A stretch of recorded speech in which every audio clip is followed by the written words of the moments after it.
Ici Pays d'Auvergne, Laurent Boucry. Bienvenue chez vous. Monica Gosniak est notre invitée. Bonjour Monica. Bonjour Laurent. Bienvenue, ravi de vous accueillir. Vous êtes, vous, passionné par la RSE, l'innovation sociale. Vous aidez les entreprises à transformer leurs pratiques pour bâtir des environnements inclusifs, durables et performants. Donc, mieux vivre au travail, c'est cela ? C'est ça, exactement. Pour tout le monde. Pour tout le monde. Mais vous n'avez pas commencé comme ça. Vous avez eu d'autres travails avant. Oui, j'ai commencé à travailler à la fin du siècle dernier, donc j'ai été salariée pendant 25 ans. Dit comme ça, c'est vrai que c'est pas mal. Je n'avais pas pensé à ça, ouais. Et j'ai été salariée pendant 25 ans, donc j'ai toujours travaillé sur des métiers centrés sur l'humain. Et puis, il y a presque 2 ans, j'ai eu envie de créer une activité qui faisait sens.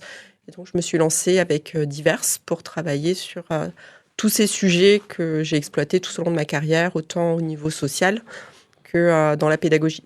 Alors, Diverses, c'est quoi le but de cette entreprise que vous avez montée, Monica ? Alors, l'idée, c'est d'accompagner effectivement les entreprises à créer des environnements. On a tout un tissu institutionnel qui aide les personnes à revenir en emploi, à se réinsérer professionnellement. Et l'idée, c'est de préparer les entreprises à les accueillir. Donc, comment on travaille en équipe, comment on manage, comment on crée des environnements pour que les gens puissent se parler et faire que chacun ait sa place dans l'entreprise. Donc, passer un peu d'une logique de quota où on compte les gens à faire que les gens comptent dans l'entreprise pour que chacun puisse s'épanouir. C'est de la formation, en fait, que vous proposez pour du les conseil entreprises. aussi. Tout va dépendre, en fait, des besoins de l'entreprise et je m'adapte systématiquement à ce que l'entreprise recherche et a besoin. L'idée, c'est d'apprendre à connaître le dirigeant, les salariés, et puis de voir quelle est la meilleure solution. Donc, ça peut être de la sensibilisation, ça peut être de la formation, ça peut être du conseil et d'accompagner pas à pas la démarche. C'est une branche de l'ergonomie que vous proposez entre mieux veiller au travail, responsabilité sociale ? Non, c'est pas de. Non, je suis pas ergonome. Moi, je suis pédagogue dans l'âme. Donc, je suis formée en sciences de l'éducation. Et l'idée, c'est d'avoir vraiment une approche centrée sur l'accompagnement des adultes dans le monde du travail. Donc, il y a ceux qui reçoivent, vous l'avez dit, on va dire les cadres et et les salariés également qui reviennent pour favoriser l'épanouissement des talents du salarié et également aussi, j'imagine, du cadre. Vous valorisez chacun.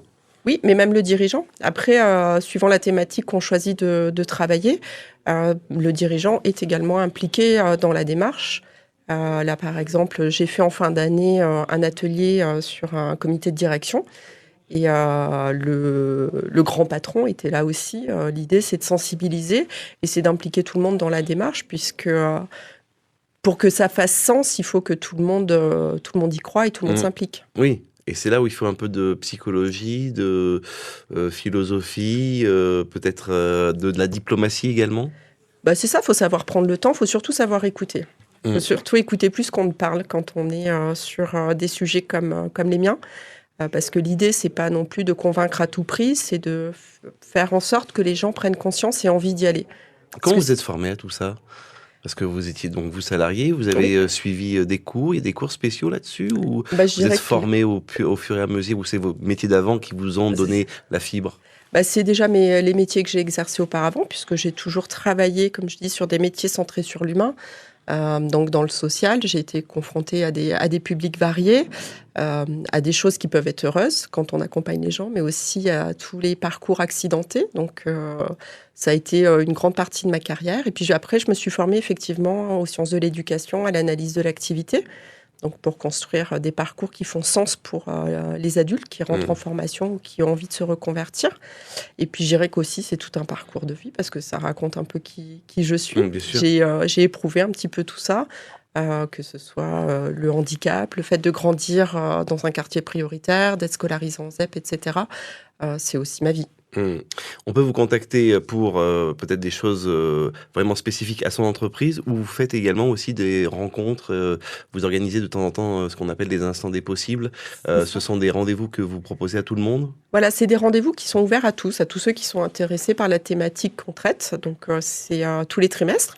Là, le prochain aura lieu le 5 juin. Donc pour l'instant, on n'a pas encore dévoilé ni le lieu ni le thème. Donc on fait on crée un peu de suspense autour de l'événement.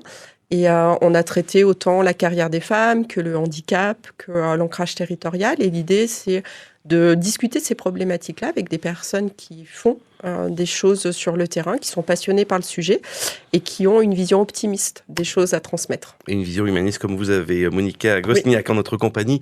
Avec ici Pays d'Auvergne, on parle responsabilité sociale, mieux vivre au travail, mieux être au travail. Avec vous, Monica, merci infiniment d'être avec notre compagnie. Ici Pays d'Auvergne.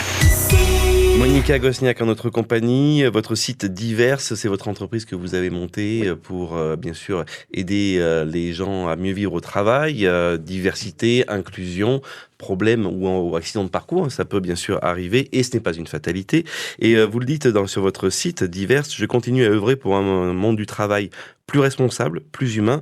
Je crois que chaque entreprise a le potentiel d'être un acteur positif du changement. Je continuerai à œuvrer pour un monde des affaires plus responsable où le travail est un lieu d'épanouissement pour tous. On sent la mission chevillée au corps, hein, Monica. Oui, effectivement, je suis un peu tombée dedans avec le service public, en fait. Donc, effectivement, toutes ces valeurs d'égalité, enfin d'équité même, au-delà de l'égalité, d'équité. L'équité me parle beaucoup plus de fraternité, de responsabilité, d'avoir le sens, en fait, de l'utilité, qu'on a tous quelque chose à apporter. Mmh. Vous avez donné un petit numéro de téléphone qu'on a appelé pour quelqu'un qui vous accompagne également dans votre travail. Mélanie Cubizot dans notre compagnie. Bonjour Mélanie. Bonjour. Bienvenue avec ici Pays d'Auvergne. Vous êtes directrice de publication de QLF. Expliquez-nous votre rapport, comment vous avez rencontré Monica et comment vous l'aidez chaque jour. Alors effectivement, donc je suis directrice de publication pour QLF Magazine, mais j'ai aussi une agence de communication qui s'appelle KNZ Productions. Et donc avec cette agence, j'accompagne Monica depuis ses débuts sur sa communication et ses réseaux sociaux. Et avec Monica, on s'est rencontrés dans un contexte tout autre sur un précédent métier qu'elle faisait et on s'est rencontrés dans ce contexte-là et ça a bien fonctionné entre nous. Mmh. Et le QLF Magazine, c'est un magazine qui est spécialisé dans quel secteur, Mélanie, pour ceux qui ne connaîtraient pas ? Alors, QLF Magazine, c'est exclusivement sur la parentalité et la famille. C'est un magazine qu'on édite sur Clermont-Ferrand. Et c'est vrai qu'on a aussi une partie agence de communication où là, on met au service de nos clients toute notre expertise en communication, que ce soit en print et en réseaux sociaux aussi, et puis en événementiel qui nous sert justement pour Monica avec les instants des possibles. Et justement, c'est là-dessus où vous travaillez de concert avec Mélanie, Monica ? Oui, c'est ça, parce que toute seule, ça ne serait pas possible. C'est vrai que j'avais besoin du regard et de l'expertise de Mélanie pour en faire un événement qui attire les gens. Et comment ça se passe alors concrètement ? C'est sur plusieurs jours, une seule journée, l'instant des possibles ? C'est un after work en fait. C'est le jeudi soir de 18h à 21h. On choisit une thématique, on choisit un lieu qui soit en raccord avec la thématique et des intervenants qui ont des choses passionnantes et optimistes à dire sur la thématique. Une sorte de table ronde, de mini-conférence, de discussion à bâton rompu ? Alors, c'est plutôt des prises de parole, en fait. Alors, on essaye de scénariser un petit peu. C'est plutôt des prises de parole avec des échanges avec le public. Et puis, des animations que les personnes, les intervenants partagent. Donc, un bout de leur savoir-faire. Et puis après, on finit toujours autour d'un petit moment convivial parce que on est quand même... Voilà. Oui. On aime bien manger. C'est vrai que ça plaît beaucoup justement le format que tu fais parce qu'on s'aperçoit qu'il y a eu déjà 4 éditions et qu'il y a d'ores et déjà des habitués, des gens qui reviennent d'une édition à l'autre alors même que les sujets sont différents. Donc c'est vraiment très très chouette comme moment. Le dernier sujet que vous avez traité avec l'Instant des possibles, Mélanie, Monica, c'était, est-ce que vous vous souvenez, le thème ? C'était l'ancrage territorial. On était à l'espace 46 à Issoire. Donc, on a construit ça avec Marilyn Namiste qui gère l'espace 46 et Martine Varischetti qui est élue à la mairie d'Issoire. Donc, pour parler en fait de ce lien public-privé et comment on peut rentrer dans une dynamique vertueuse pour l'économie. Ouais. Mélanie, c'est cette rencontre avec Monica, elle vous a apporté quoi pour vous, peut-être dans votre travail ? Est-ce que QLF Magazine se sert éventuellement de cette rencontre avec Monica ? Expliquez-moi un petit peu votre ressenti.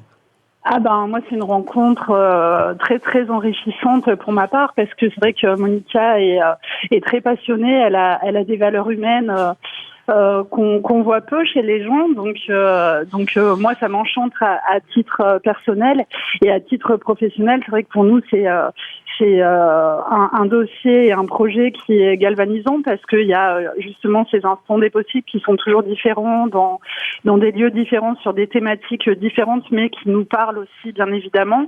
Et puis au quotidien, c'est une relation de travail qui se passe très très bien. Donc c'est vrai que Monica a des valeurs qu'elle soutient avec son entreprise, mais qu'elle a aussi personnellement. Donc tout est très bien aligné. Parfait. Merci infiniment Mélanie d'avoir participé ce matin à ce rendez-vous ici Pays d'Auvergne. Je vous souhaite une belle journée. Vous êtes, on va dire, comme directrice de publication QLF Magazine et également avec cette agence de com KMZM Productions, Mélanie Cubizol. Merci beaucoup. Voilà. Merci à vous. Au revoir. Belle journée à vous. Au revoir.